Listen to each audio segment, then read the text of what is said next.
So we started looking for a builder probably over a year ago. Well, I've been looking for a couple of years, but we started seriously looking about a year ago, and there's no builders in what we kind of call the tri-state area, like New Jersey, Pennsylvania, even New York, Delaware, Maryland. We couldn't find anybody in that area that builds tiny houses, so we kind of opened up our search range, and we were talking to a builder in Tennessee and some other places that we were looking at, like upstate New York and things like that, but we couldn't find anyone who was really working with the plans that we wanted. We wanted kind of a specific floor plan, and we couldn't find anybody who was within our budget. A lot of the people that we talked to for a custom build, it was way out of our price range, and then adding in delivery. You're looking at least 50, 60,000. Yeah, which we couldn't do at the time. So we're pretty much half that almost. Yeah, so. we kept searching, and it was actually on Christmas Day. Patrick was at work, and I got home from my parents' house, and like I usually do when I'm bored, I went online and started looking up things about tiny houses.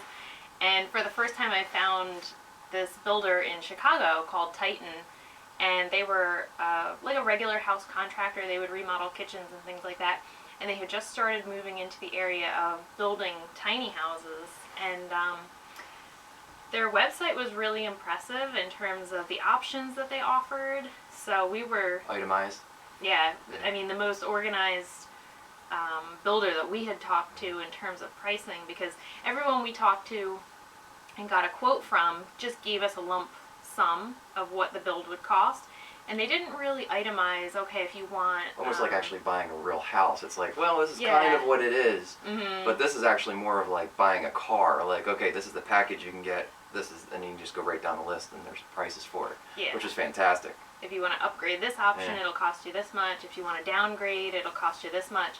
So we figured it was going to be a lot easier to get within our price range, which is the main thing that we were trying to get to, because we didn't want to finance anything. We were trying to pay cash completely, and we wanted to do it within the year, really. So we were looking to get that budget down. All pretty much happened really quick, actually, once we got the ball rolling. Yeah, so I think it was a couple days after Christmas we sent Bob, the owner of Titan, an email, and told him that we wanted to talk to him about options, and then probably maybe a week after that we were able to schedule a time on the phone to talk about the options. And after that phone call, we just went through everything, itemized what size we wanted, and they drew up a contract right there and emailed it to us along with pictures of all the different options. And we spent a few days going back and forth about the kitchen layout and just like changing some of the appliances around. Nothing major though. We really liked their basic outline, which was different than what we thought we wanted, but after talking to Bob and thinking about just functionality and the way that we were going to use the space, I think their layout was very, very smart. So we felt comfortable with that. I think it's the simplest layout you can possibly go with that's functional, works, and keeps the space open. That's a problem I see with tiny houses now. It's just everything's right. A galley kitchen, you have the two sides, and then it's hard to, it just takes up so much space. This way, everything, it's an L-shaped kitchen. We'll show you later, but it's so much bigger. It just makes the space seem so much bigger. A lot of open space.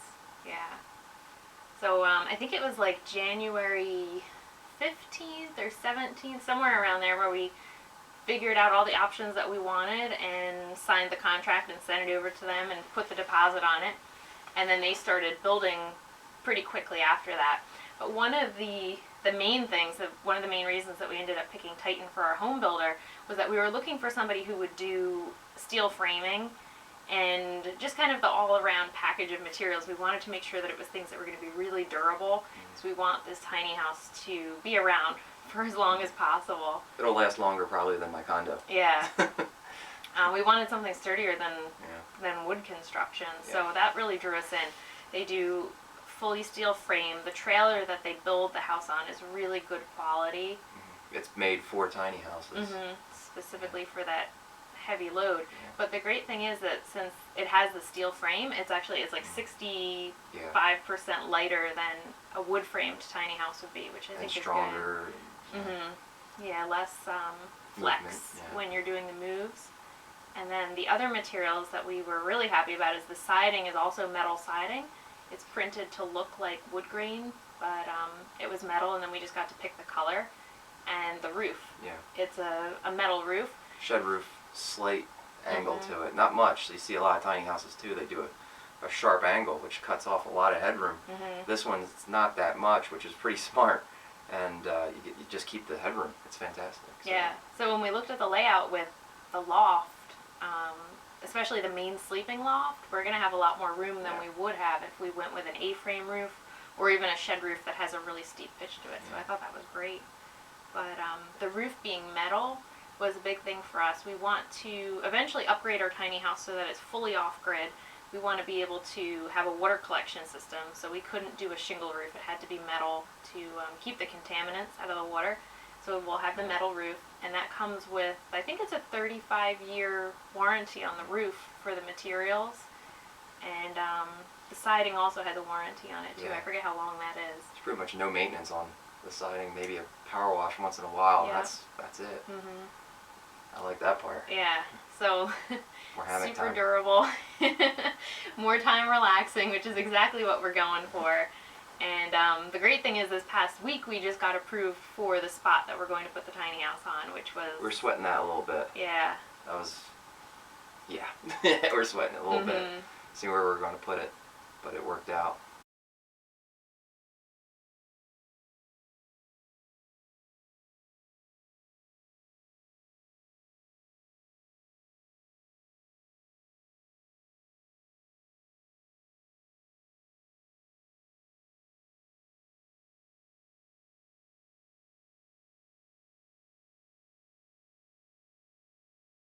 So I think from listening to other people who are getting tiny houses or who have their tiny house, they always say the hardest thing is finding somewhere to put it. And originally we thought we were going to put it on Patrick's family's land for a little while, but we kind of wanted to figure out how to use everything, how the utilities are going to work, and we didn't want to feel like we were imposing on anybody, so we kind of figured maybe put it at an RV park for a little while. Get used to it, have people come over, check it out, see what it is, see what it's all about. Make sure that they're comfortable with it being on their land first. And then we can just get it, put it down, hook it up, ready to go. You know, if we do it for a year, fantastic. Yeah. You know, 6 months, whatever it may be. And then we can move it and go from there. And we're better off. And I think the spot that we got is really ideal. It's right up the road from where our condo is right now. And it's a cement pad, which was really important for us to keep the trailer protected so we don't have that moisture against the trailer. And the resort that it's at, it's a mixture of RVs and modular homes. So it's a pretty nice place. And there's a lake there, which we thought was a huge bonus that we can get kayaks and literally walk from our tiny house right down to the lake, and or just sit on the dock in the morning. It's just a really nice wooded area, Walk and it through feels the woods. There's secluded. tons of trails, motorcycle trails too. Yep, he can take his motorcycle out, so he's happy about that. So yeah, I think it's an ideal spot. And then we always tell ourselves, you know, if you park your tiny house somewhere and you don't like it for any reason, it's on wheels, so we'll move it. That's one argument everybody always says. Well, what about your neighbors if you don't like your neighbors? We live in a condo now. If your neighbors stink, you can't move it. You know, it happens anywhere with zoning. You go somewhere, you think you bought property within the woods, and then they put a commercial zoning around it. You're no longer in the woods. You're pretty much, we see it where we're living now. Yeah. So this area is building up more and more. So I feel like that happens a lot. And if you have a planted house or a condo, you don't have that option to move. Pretty much we've come across every argument that you can pretty much come up with. It's reactions of people are pretty, it's funny. You'll see complete anger, and they just want to rip your head off pretty much. Like, why would you do that? Like, really come lay into you. Or just some people just clicks right away, and they're just like, yeah, that makes sense. Or the moderates where they'll be like, oh, that's crazy. Then they'll think about it for like a week, ask you a few more questions, and then they're all about it, and they're looking into it themselves. But if they have too many kids or whatever, so it's a little harder, but they get the idea. Lifestyle-wise, it depends. Yeah. I think it took us about 6 months or so to win our parents over. Yeah. And definitely watching the tiny house shows on TV kind of makes people more familiar with what a tiny house is, and actually, you know, that normal people can live in them, and it's a lifestyle choice that you're going for. My parents were completely against it at first, and then my dad came around, and then later on my mom came around, and that show really did help for them to understand what we're trying to go for. Definitely. Now they're totally on board. Now they're looking at IKEA stuff and using the iPad trying to find furniture, and they're all about it now. Yeah. Checking out the spot, they're just as excited as we are. And I know a lot of our friends, just knowing that the house is getting here soon, they're really excited. They all want to come over and see it, even if they're not on board with the idea of living in such a small space. I think curiosity is definitely getting the best of them, and they want to come and at least see what it's like, especially the toilet. I think the toilet is the biggest topic, and the most frequent question that we get about the toilet. And people are usually kind of surprised when we tell them that we opted for the composting toilet because it goes with the full package of what we're trying to do eventually is doing the water collection, getting a solar package, and the composting toilet would put us completely off grid, so we can eventually get our own piece of land to put it on. But wherever that may be, it doesn't have to be around here. It could be in completely different countries. Dream it wherever you want to put it, vacation house, whatever. Yeah, keeping the options open. Yeah. But right now we have our coconut husk? Our brick of coconut husk, and we've got it ready to go when the tiny house gets here. There's plenty of videos on this stuff. You can check those out about how this all works. But we went with coconut husk because it's it's most readable, or you can use it a lot, or you can find it a lot. It's easy to find. I think, did we order it on Amazon? We did. Yeah. So we got this on Amazon. It wasn't that expensive. Forget. There wasn't much at all. No price on there, but I forget. There's some composting toilets people say to use sphagnum moss, and we decided against that because sphagnum moss takes a really long time to grow, and even though it is technically a renewable resource, it takes so long to grow, and it's in bogs that are kind of fragile ecosystems. So I felt like going with sphagnum moss wasn't the most environmentally friendly option, whereas coconut, everything is so big right now, it's easy to get coconut husk ground up. It's cheap, and coconuts grow very quickly, so it's a pretty renewable resource. And for us, doing the tiny house, a lot of that is about being off-grid and being more environmentally friendly than we would be normally, using less resources and picking things that are more renewable. So the other thing that we're eventually going to do is get a Kimberly stove. We couldn't fit it in the budget right off the bat, but we're definitely going to have room down the road to add the Kimberly stove for heat.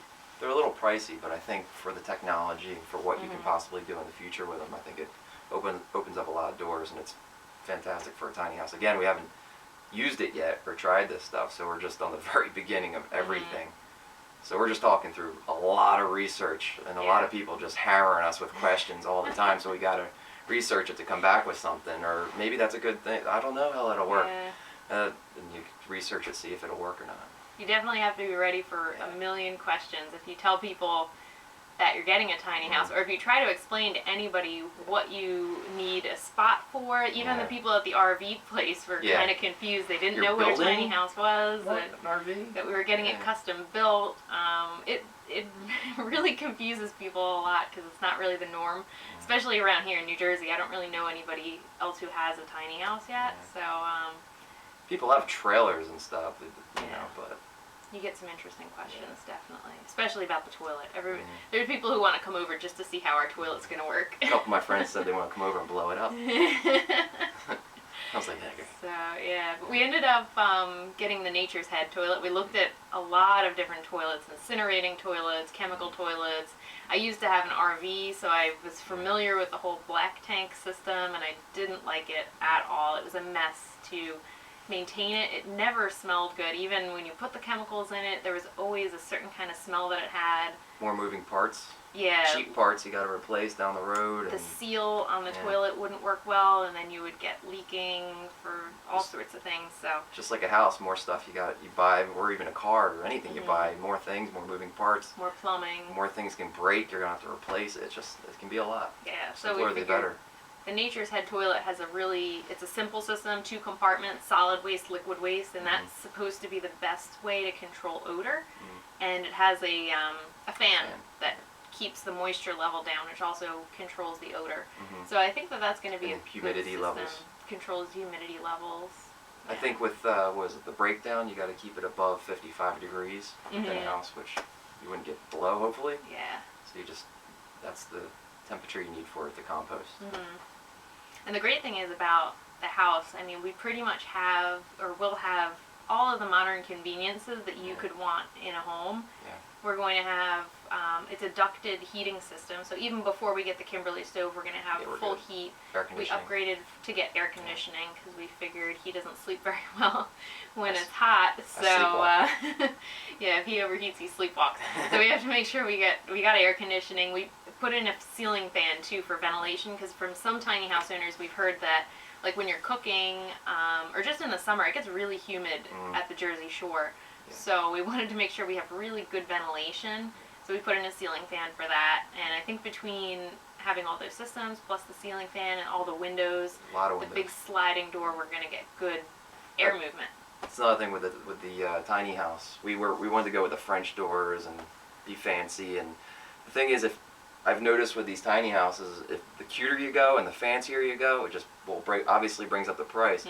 But if you start messing with the roof and you know, what is it, like an A-frame roof almost, just like a normal roof that the house has, you just cut off all that headroom. Yeah, it looks cute on the outside, and people say, oh, you know, it looks like a Goldilocks house or something like that. But inside, like a craftsman look. You just cut off so much more storage, even another sleeping loft if you want. You know, with ours, it's probably, you know, it's a boxier look, but functionality inside, it makes sense. You know, we're not going for we're going for, okay, I can live in this thing. It's very functional. Functional. Yeah, we're all about what the inside of the house is going to be like to live in. Yeah. I mean, and I think it's still going to look pretty nice from the outside, but the inside is huge. It's a very open, modern floor plan, and we're going to have no furniture when we first get it. We'll make a video the day that it gets delivered, but the inside, we're not getting the flooring finished because we wanted to do that ourselves. So we'll have just the subfloor, and no furniture. The whole living area will be unfurnished, and then we're going to do all custom built-in shelving, storage space, and the couch. open cabinets for over the kitchen. Oh yeah, we kind of downgraded our kitchen package because we wanted to customize it when we actually have the tiny house ourselves. So we just got the cabinets on the bottom part done, and no top cabinets, so that we can do an open kitchen, which we've seen a lot of other people do in the tiny house, where you have a pot rack, you can hang your pots, hang cups and things like that. So it's not as much closed off space as if you had a whole cabinet with closed doors. Felt like that was just visually kind of overwhelming to the space. You gotta think, when you got like a box, you got, you know, half an inch of material going around, you know, obviously you just lost that much more. You could have somewhere else, unless it was just open. You know, just like a wire on what was that called? I forget what it's called. The wire. Oh, like the IKEA kind of open shelving. Yeah, just normal shelving. You could put in your, almost like your garage, or if you wanted to, or bathroom.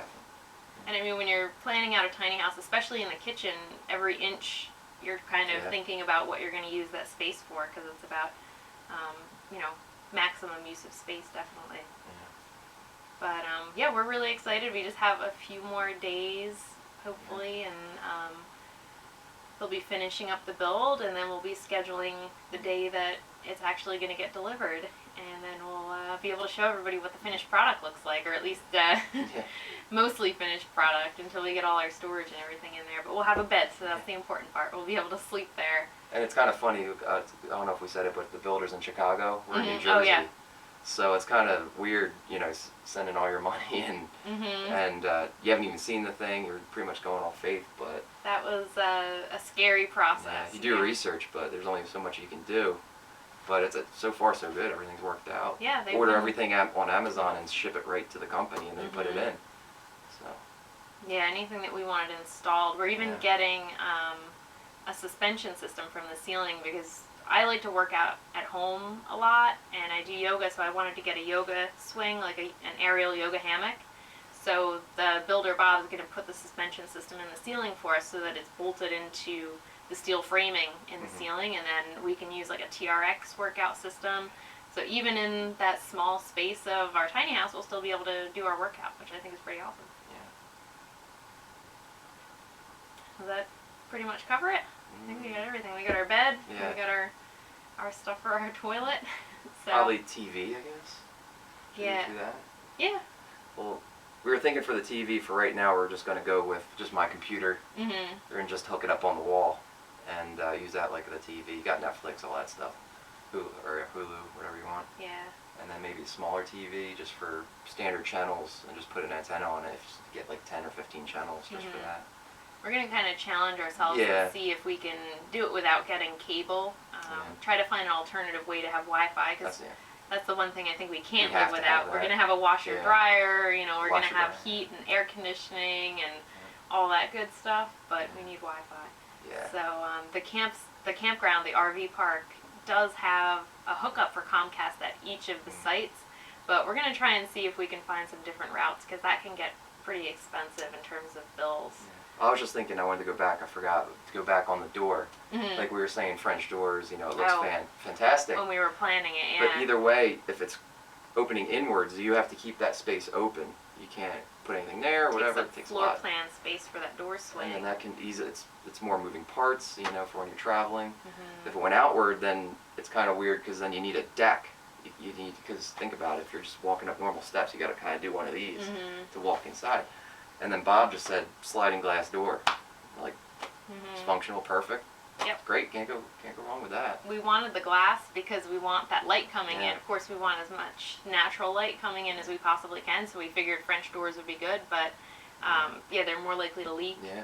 So we went with a sliding glass door, and I think that's a good option, because it doesn't take up any space inside or outside to open and close it, which is great. And in the near future, we want to put an awning with a bug netting around it, so we can not essentially another, you know, room. Try to maximize our outdoor space too. Yep. All right, so I think that pretty much covers everything that we have done so far, and hopefully within the next 2 weeks we'll actually have it get delivered and be able to show you guys what the almost finished product looks like. Yeah. All right, cool. So thanks so much for watching.